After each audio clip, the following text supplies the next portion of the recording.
بسم الله الرحمن الرحيم. الحمد لله رب العالمين، والصلاة والسلام على رسوله الكريم، أما بعد.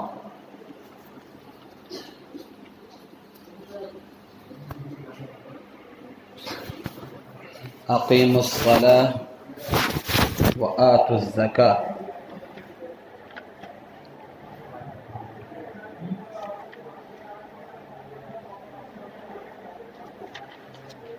وأيضا قال تبارك وتعالى: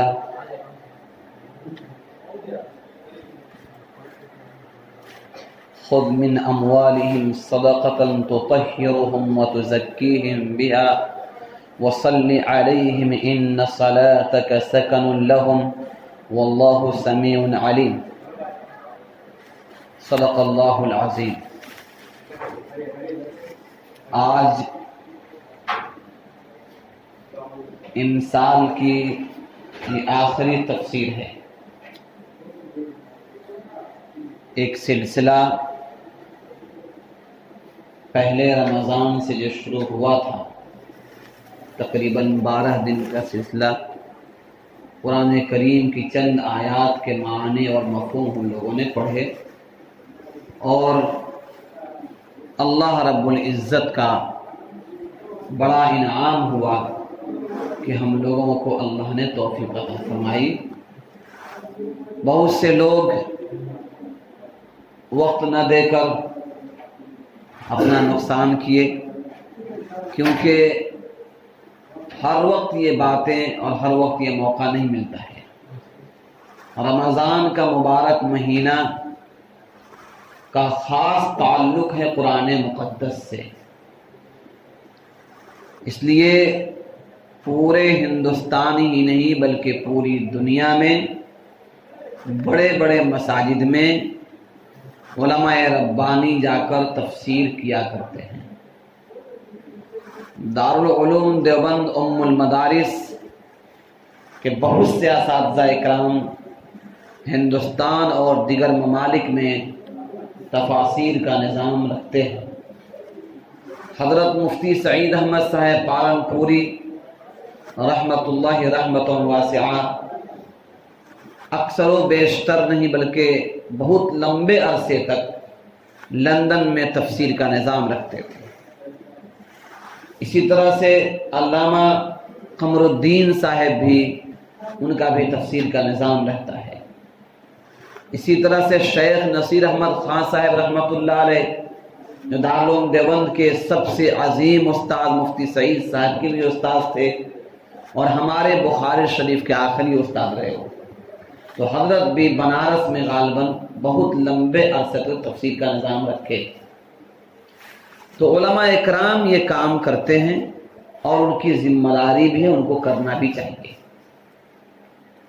کیونکہ قرآن مقدس کا پیغام انہوں نے پڑھا ہے تو ان کی ذمہ داری ہے کہ اس پیغام کو امت تک پہنچائیں. امت کو بھی قدر کرنی چاہیے، امت کو بھی قدر کرنی چاہیے، کیونکہ یہ لوگ بڑے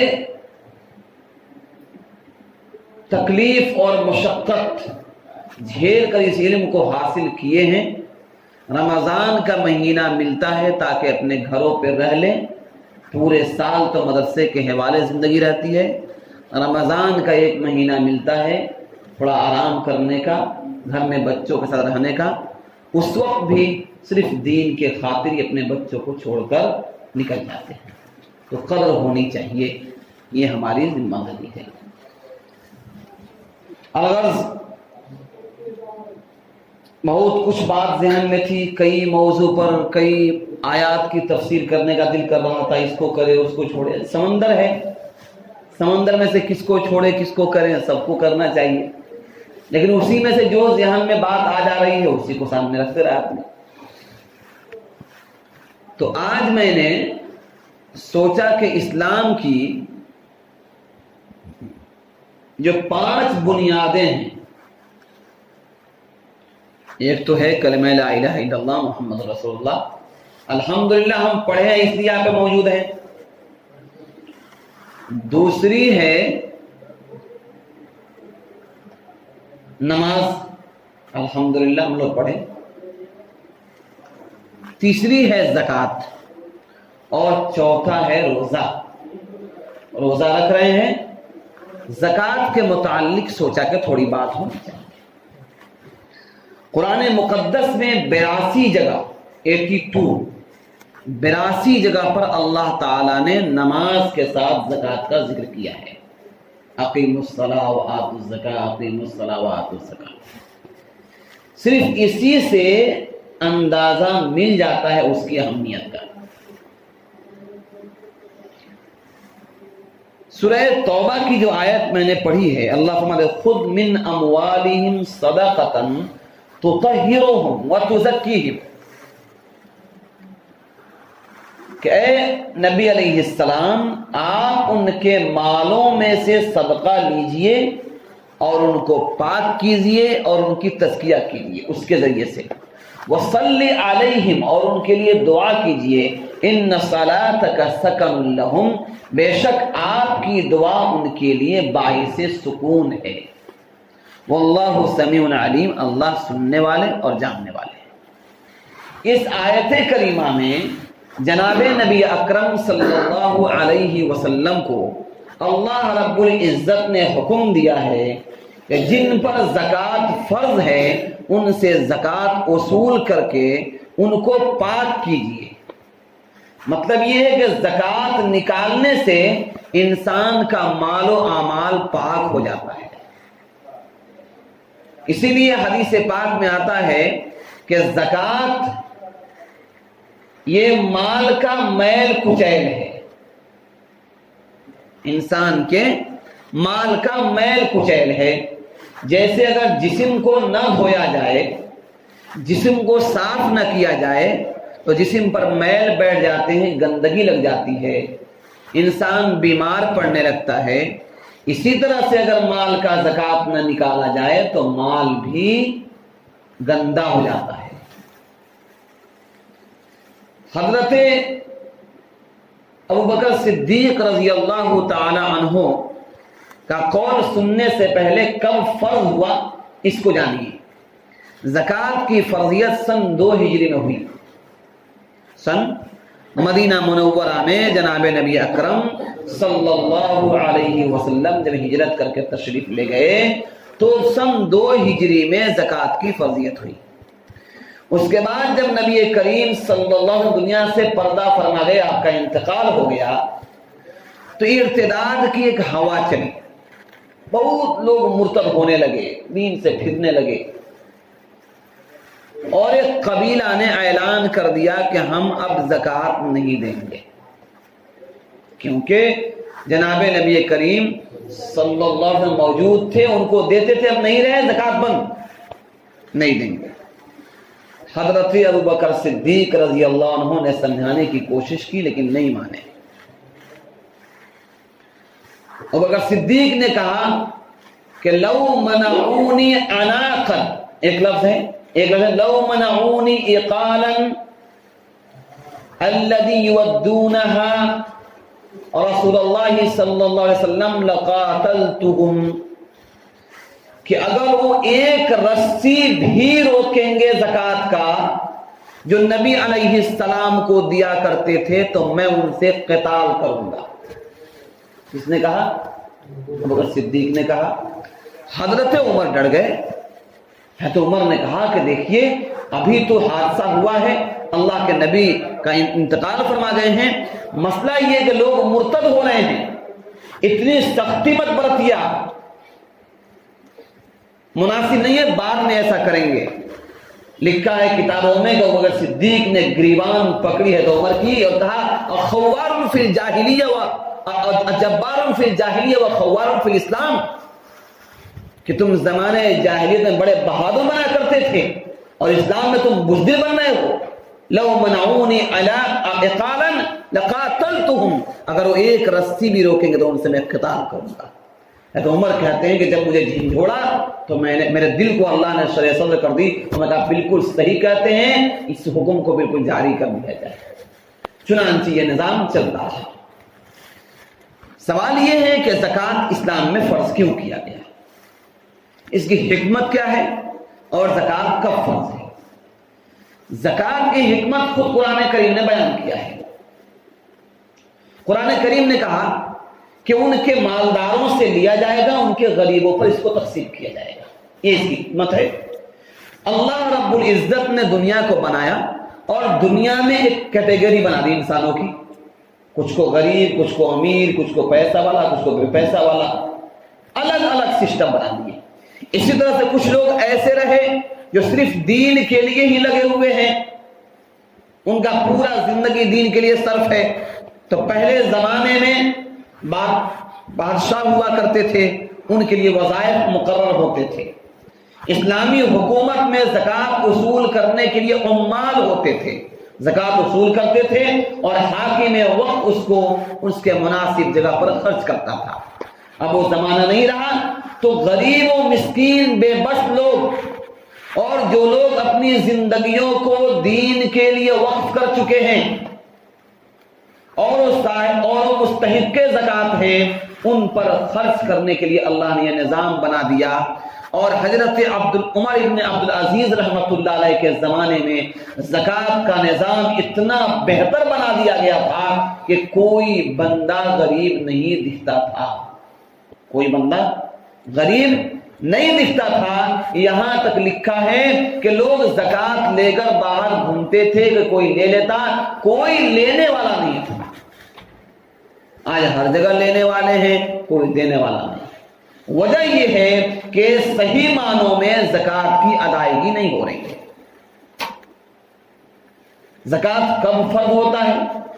زکوٰۃ کی فرضیت کے لیے شرط مسلمان ہونا ہے، اس کے بعد صاحب نصاب ہونا ہے۔ صاحب نصاب آدمی کب ہوتا ہے؟ جس آدمی کے پاس 52.5 تولہ چاندی یا 7.5 تولہ سونا یا اس کی قیمت موجود ہو یا تجارت کا مال موجود ہو، اس پر زکوٰۃ فرض ہے۔ اب اگر کسی آدمی کے پاس تھوڑا سونا، تھوڑا چاندی، تھوڑا پیسہ ہو تو کیا حکم ہے؟ تو پھر اس کے لیے سونے کا نصاب نہیں ہوگا، بلکہ 52.5 تولہ چاندی کی جو قیمت بنے گی، اگر کسی آدمی کے پاس اتنا پیسہ ہو یا اتنے پیسے کا زیور ہو یا اتنے کا تجارت کا مال ہو اور وہ آدمی اس مال پر سال گزر چکا ہو تو اس پر زکوٰۃ فرض ہے۔ اگر وہ نہیں نکالے گا تو کیا ہوگا؟ قرآن مقدس میں اللہ رب العزت نے سخت وعید فرمائی ہے۔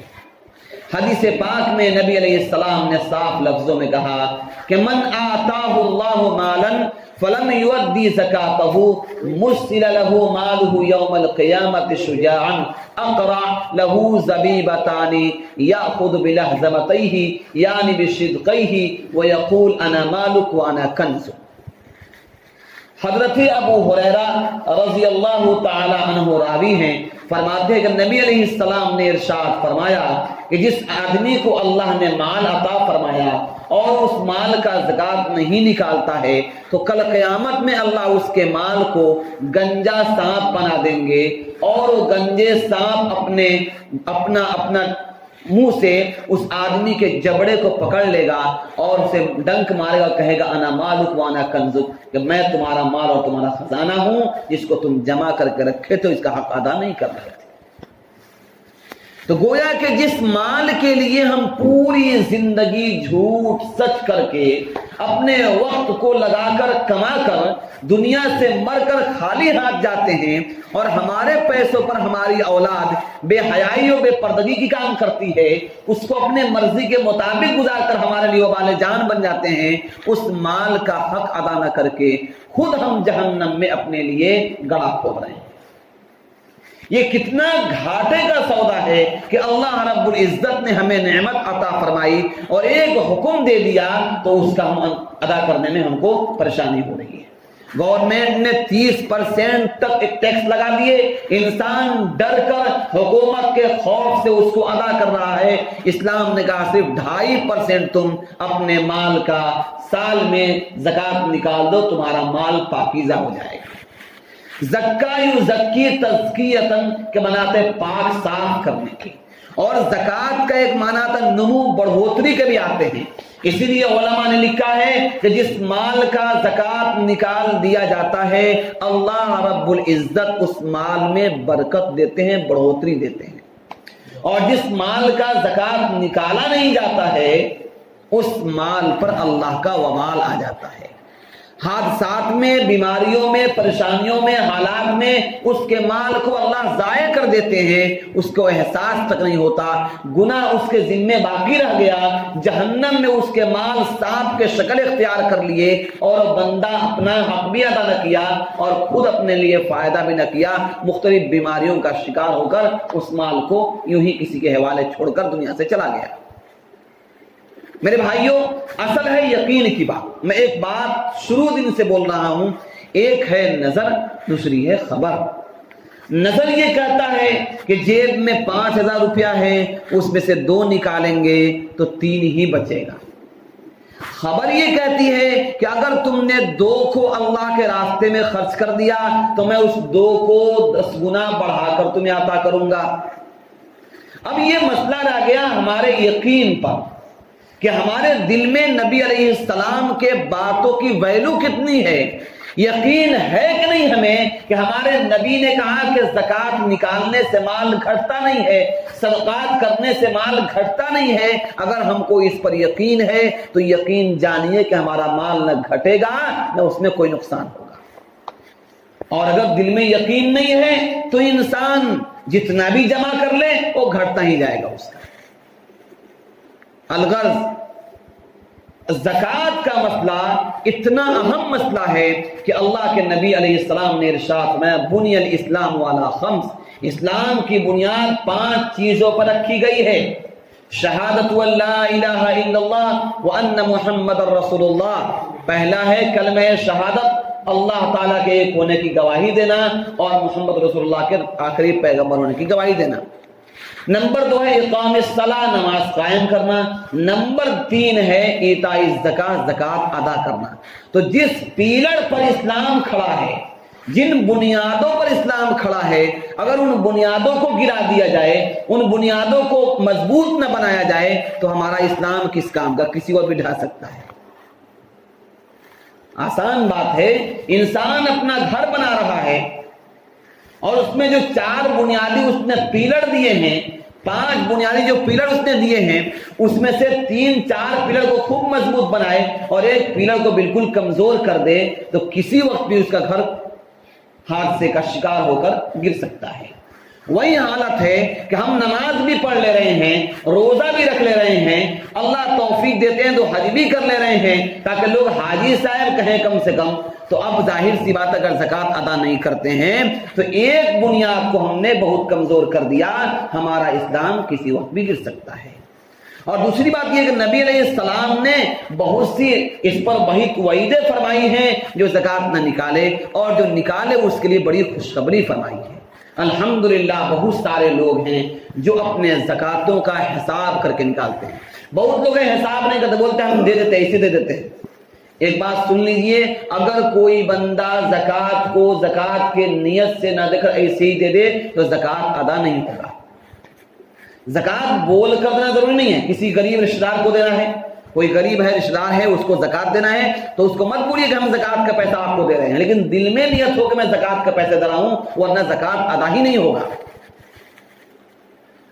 اس لیے زکات کو زکات کا حساب کر کے ایک ٹائم طے کرے آدمی کہ سال کے فلاں تاریخ میں ہم زکات نکالا کریں گے، جب سال اوپر سے واپس آئے تو اس تاریخ میں وہ پورا حساب کرے کہ گزشتہ سال ہم نے 20 لاکھ روپے کا زکات نکالا تھا، اب میرے پاس اس کے بعد سے جو انکم آیا ہے، کتنا میرے اوپر قرض ہے اس کو کم کرے گا، اس کے بعد کتنا مال ہمارے پاس بچ رہا ہے، تجارت کا مال کتنا ہے، زیور کتنا ہے، کیش کتنا ہے، پورا کو کاؤنٹ کر کے 2.5% کے حساب سے زکات نکالے گا۔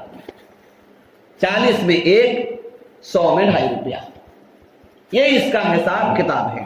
الغرض زکات اسلام کی بہت بنیادی اور بہت ہی اہم رکن ہے، اس لیے اس میں کوتاہی بالکل نہیں ہونی چاہیے۔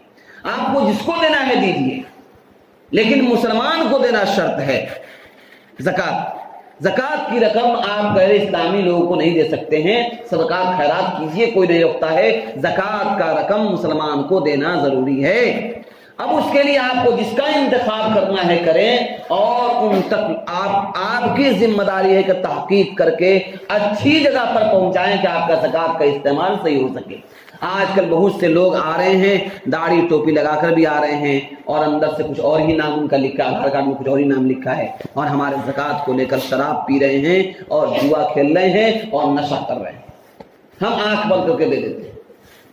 ایسا بھی نہیں ہونا چاہیے، تحقیق کر کے دیا جانا چاہیے۔ الغرض زکات کا مسئلہ دیکھیے، ایک بات ذہن میں رہے، آخری بات، کہ جناب نبی اکرم صلی اللہ علیہ وسلم ہم سب کے رہنما اور رہبر ہیں، اور جو بندہ اپنے رہبر کی بات نہیں مانتا ہے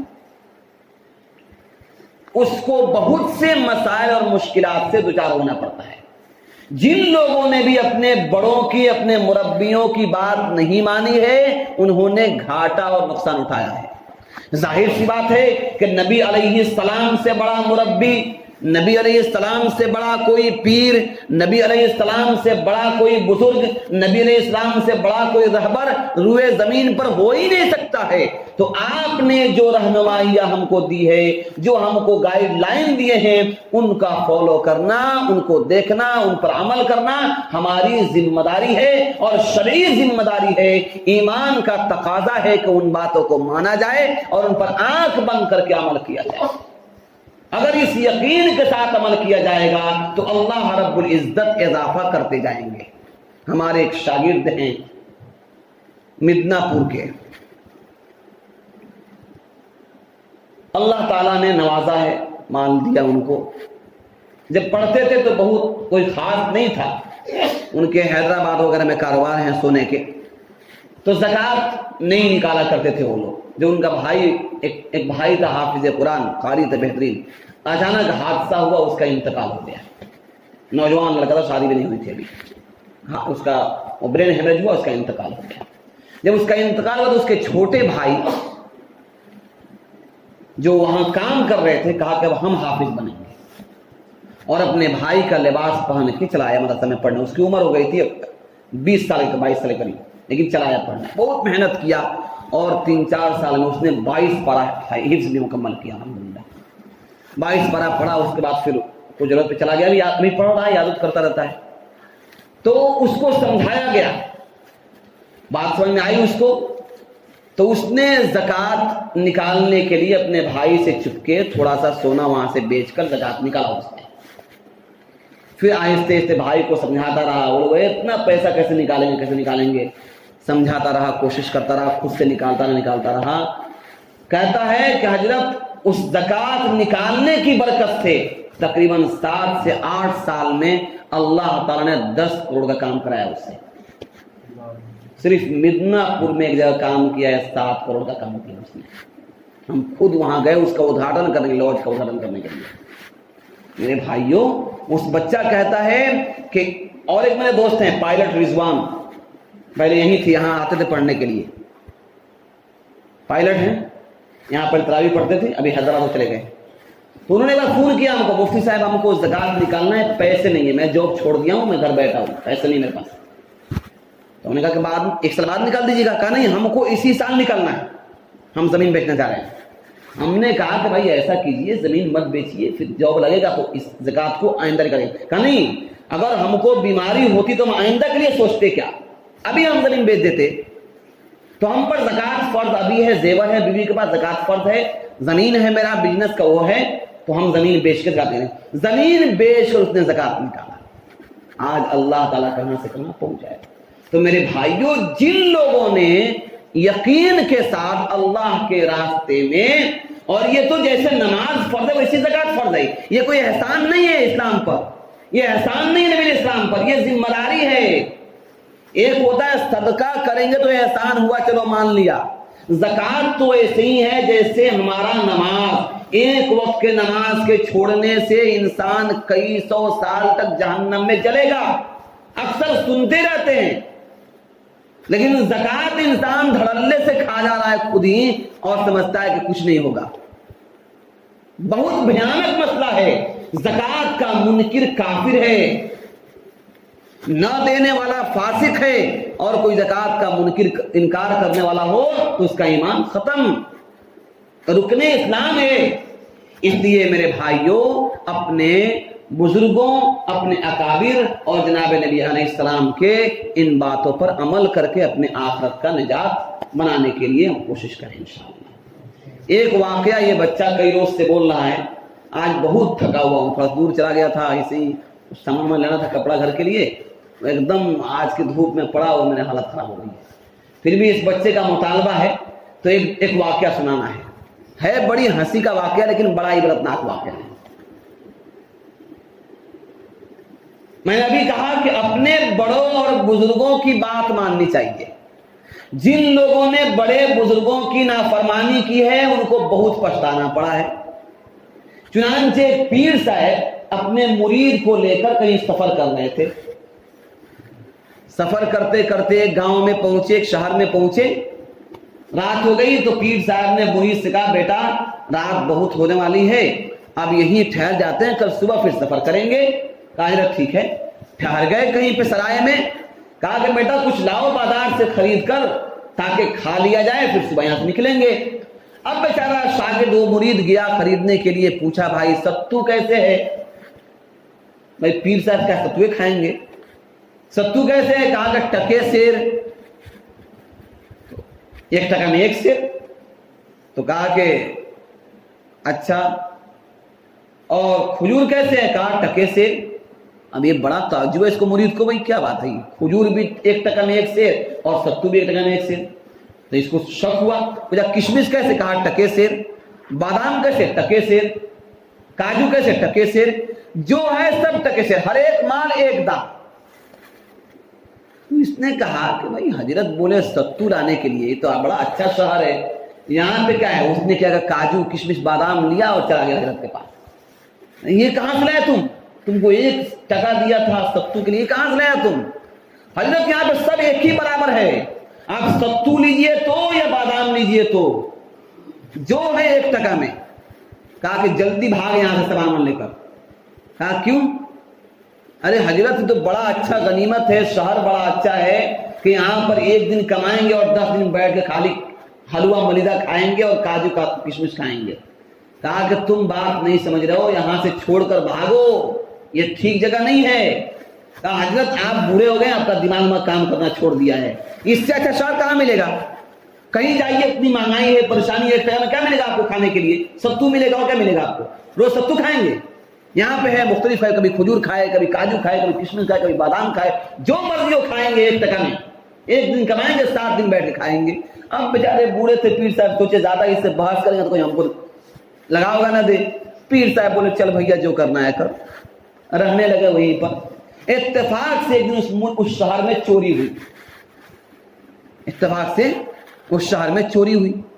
جب چوری ہوئی تو اتفاق سے چور جو پہلے زمانے میں گھروں میں چوری کیسے کرتے تھے؟ دیوار کاٹ کے مٹی کا سیند لگا کے گھستے تھے نا پہلے. ہمارے یہاں بہت ہوتا تھا پہلے، وہ دیوار کاٹ کے گھس گیا اندر. تو اب جو ہے وہ دیوار کاٹ کے چور اندر گھس رہا تھا، دیوار گری اور چور دب کے مر گیا. تو چور کے ساتھی نے مقدمہ دائر کیا گھر والے پر کہ ہم لوگ فلاں کے گھر میں چوری کرنے گئے تھے، اس کا دیوار گرا اور ہمارا ساتھی مر گیا. پولیس نے گھر والے کو پکڑا کہ بھائی تم نے اپنا گھر اتنا کمزور کیوں بنایا؟ ہمارا آدمی کہتا ہے یہ آدمی کہ اس کے چور ساتھی تمہارے گھر میں چوری کرنے گیا تھا، تمہارے گھر کے دیوار گرنے سے وہ مر گیا، تم کو پھانسی دیا جائے گا. کہا صاحب ہماری غلطی نہیں ہے، یہ غلطی اس معمار کی ہے، اس مزدور کی ہے، جو مستری جس نے بنایا اس کو پوچھئے کیوں اس نے کمزور بنایا. کہا کہ لاؤ اس کو پکڑ کے. اب مزدور کو لایا گیا. اب مزدور جو تھا مستری اس سے پوچھا بھائی تم نے کیوں یہ کمزور بنایا؟ تمہارے کمزور بنانے کی وجہ سے دیوار گری، دیوار گرنے سے چور مرا، اس لیے تم کو پھانسی دیا جائے گا.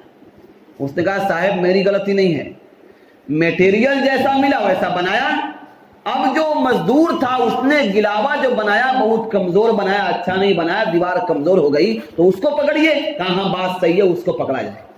چنانچہ اس مزدور کو تلاش کیا گیا جو مسالہ بنایا تھا، اس کو لایا گیا اور کہا کہ دیکھو تم نے مسالہ گڑبڑ بنایا، میٹیریل ٹھیک نہیں کیا تھا، دیوار کمزور ہوئی، دیوار کمزور ہونے سے دیوار گری، چور مرا، اس لیے تم کو پھانسی دیا جائے گا۔ اس کے بدلے میں کہا صاحب ہماری غلطی نہیں ہے۔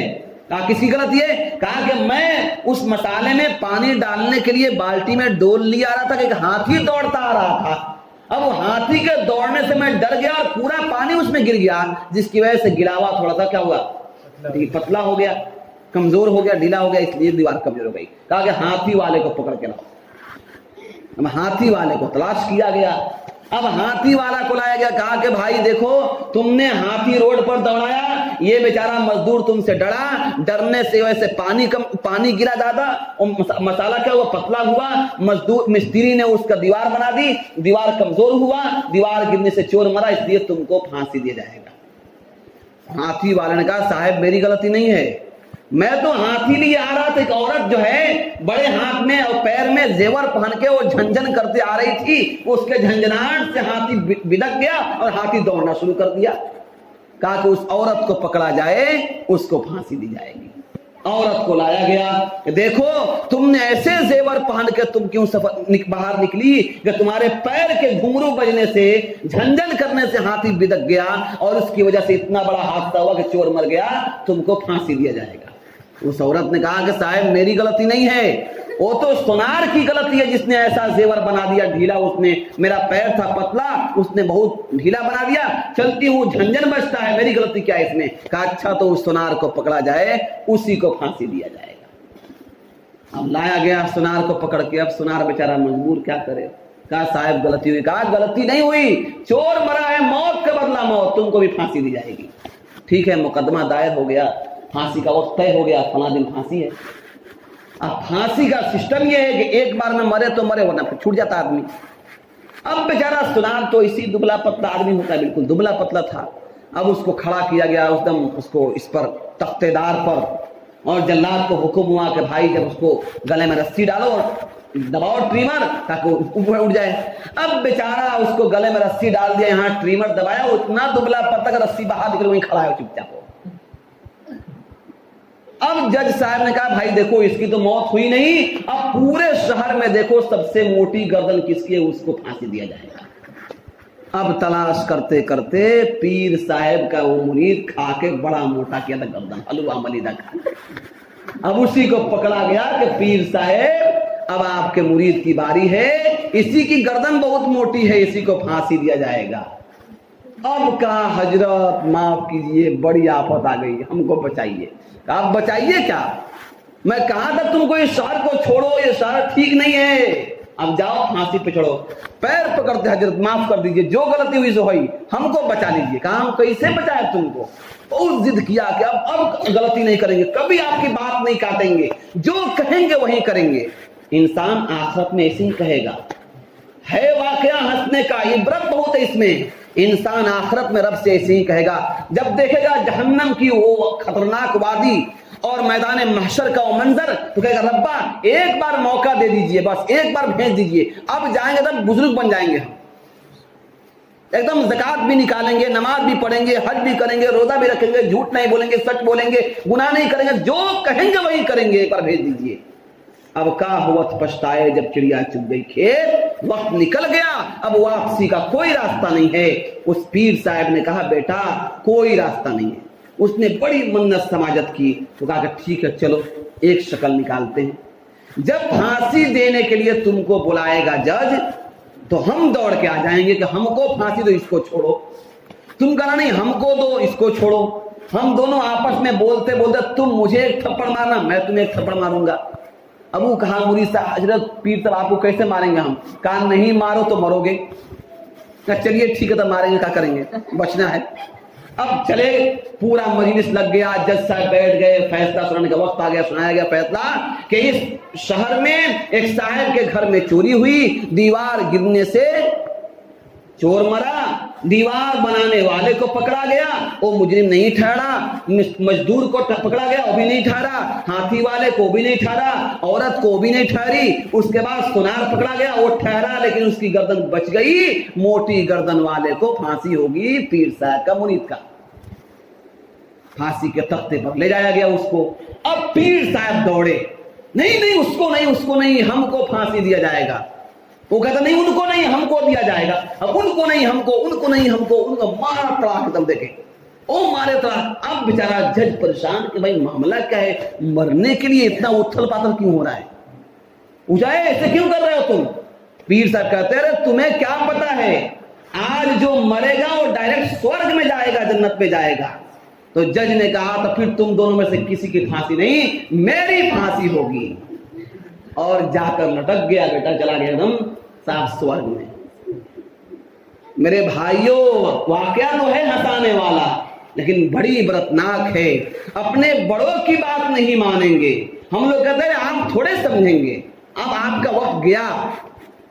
ارے جس نے انگلی پکڑ کے چلنا سکھایا، جس نے ہمیں بولنا سکھایا، ہماری تتلاتی ہوئی زبان کی بات کو جو سمجھتا تھا، جو مائیں اور جو باپ ہمارے رونے کی آواز سے ہماری تکلیف کو سمجھتے تھے، ہم ایک بھاشا بولتے تھے، صرف رونا صرف رونا صرف رونا، اسی سے ماں کے سینسر کو یہ احساس ہوتا تھا ابھی میرا بیٹا بھوکا ہے اس لیے رو رہا ہے۔ کبھی ہم روتے، ماں کہتی میرے بیٹے کے پیٹ میں درد اس لیے رو رہا ہے۔ کبھی ہم روتے، ماں کہتی اس کے کان میں درد اس لیے رو رہا ہے۔ کبھی ہم روتے، ماں کہتی لگتا ہے یہ پیشاب کر دیا، بستر بھیگ گیا اس لیے رو رہا ہے۔ کبھی ہم روتے، ماں کہتی شاید یہ اس نے پخانہ کر دیا اس لیے رو رہا ہے۔ ایک آواز ہوتی تھی، ایک ٹون ہوتا تھا، ایک بولی ہوتی تھی، اور وہ ماں اور وہ باپ ہمارے تمام آوازوں کو پہچانتے تھے، ہماری ایک ہی آواز سے تمام تکلیفوں کو پہچان جاتے تھے، اتنا سینسر مضبوط تھا ان کا۔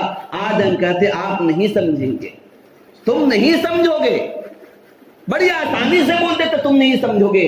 ارے وہ تو اس چیز کو سمجھتے ہیں کہ تمہارا قدم اٹھتا ہے اور دوسرا قدم تمہارا کہاں پڑے گا، وہ بھی باپ کو احساس ہوتا ہے۔ بیٹی کے قدم اٹھنے کو ماں سمجھتی ہے میری بیٹی کا دوسرا قدم کہاں پڑنے والا ہے۔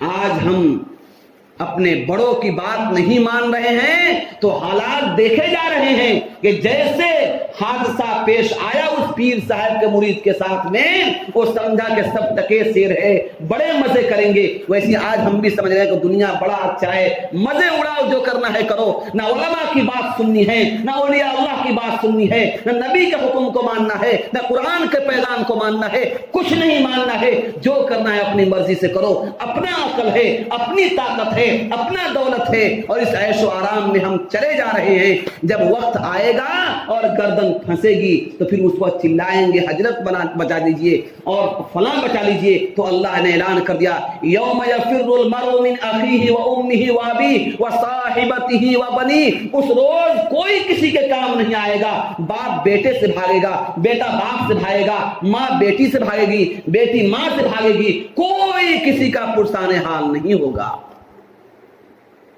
واقعات بہت کچھ عبرت اپنے اندر رکھتے ہیں، اس لیے میرے بھائیوں اپنے بڑوں کا کہنا مانیں، اپنے اکابرین کی باتیں سنیں، ماں باپ کی باتوں کو مانیں۔ اب تو افسوس یہ ہے کہ ماں باپ بھی ویسے نہیں رہے، ماں باپ بھی ویسے نہیں رہے، ماں باپ نے وہ تربیت نہیں کی، اس کے باوجود آج بھی ماں باپ ہیں۔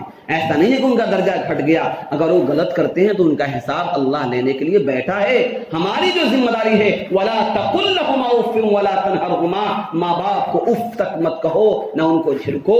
وَاخْفِضْ لَهُمَا جَنَاحَ الذُّلِّ مِنَ الرَّحْمَةِ وَقُلْ رَبِّ ارْحَمْهُمَا كَمَا رَبَّيَانِي صَغِيرًا، اور ان کے لیے اپنے بازوؤں کو بچھا دو، یعنی ان کے سامنے جھک جاؤ اور اللہ سے دعا کرو اللہ ان پہ ایسے ہی رحم کر جیسا کہ انہوں نے بچپن میں مجھ پہ رحم کیا تھا۔ یہ ہم کو تعلیم دیا گیا اور یہ تعلیم قیامت تک باقی رہے گا، کیونکہ باپ جتنا بھی غلط ہو جائے، ماں جیسی بھی ہو جائے، لیکن وہ حکم باقی ہے قیامت تک۔ بیٹوں کی ذمہ داری اپنے ماں باپ کی خدمت کرنا، ان کی باتوں کو ماننا۔ اللہ سے دعا ہے کہ اللہ تعالی ہم سب کو عمل کی توفیق عطا فرمائے، اور اللہ تعالی ہمارے روزوں کو، عبادتوں کو قبول فرمائے، آنے والے جو ایام باقی ہیں اللہ اسے صحیح سمجھانے کی توفیق عطا فرمائے۔ اللهم صل على محمد النبي الأمي وعلى آله وسلم تسليما۔ رب اغفر وارحم وانت خیر الراحمین لا الہ الا انت الحلیم الکریم سبحان اللہ رب العرش العظیم حسبی اللہ لا الہ الا هو علیہ توکلت وهو رب العرش العظیم۔ اے اللہ ہمارے گناہوں کو خطاؤں کو معاف فرما دیجیے، لغزشوں کو معاف فرما دیجیے۔ اے اللہ جو کچھ پڑھا سنا گیا، جو کچھ کہا گیا، اس میں جو کوتاہی ہوئی اسے معاف فرما دیجیے۔ اے اللہ ہمارے اعمال کو قبول فرما لیجیے۔ اے اللہ جو روزے باقی ہو صحیح سے گزارنے کی توفیق عطا فرمائیے، تلاوت کی توفیق عطا فرمائیے، قرآن فہمی نصیب فرمائیے۔ اے اللہ ہمیں ہمت و صلاحیت نصیب فرمائیے، ہمارے والدین محترمین کو جزائے خیر نصیب فرمائیے، ہمارے بچوں کو شفایاب فرمائیے۔ اللہ عافیت زندگی عطا فرمائیے۔ اللہ فلسطینی مسلمانوں پر رحم فرما دیجیے، فلسطینی بیواؤں پر رحم فرما دیجیے، شہداء کی مغفرت فرما دیجیے۔ اللہ نوجوان زخمیوں کو درست صحتیاب فرما دیجیے۔ اللہ ان مریضوں کے صدقے ہمیں بھی شفایاب فرما دیجیے۔ اے اللہ اے اللہ اے اللہ اپنے فضل سے ہم سب کے تمام گناہوں کو، تمام پریشانیوں کو دور فرما دیجیے۔ وصلی اللہ تعالی علی خیر خلقہ وصحبہ اجمعین برحمتک یا ارحم الراحمین۔ السلام علیکم ورحمۃ اللہ وبرکاتہ۔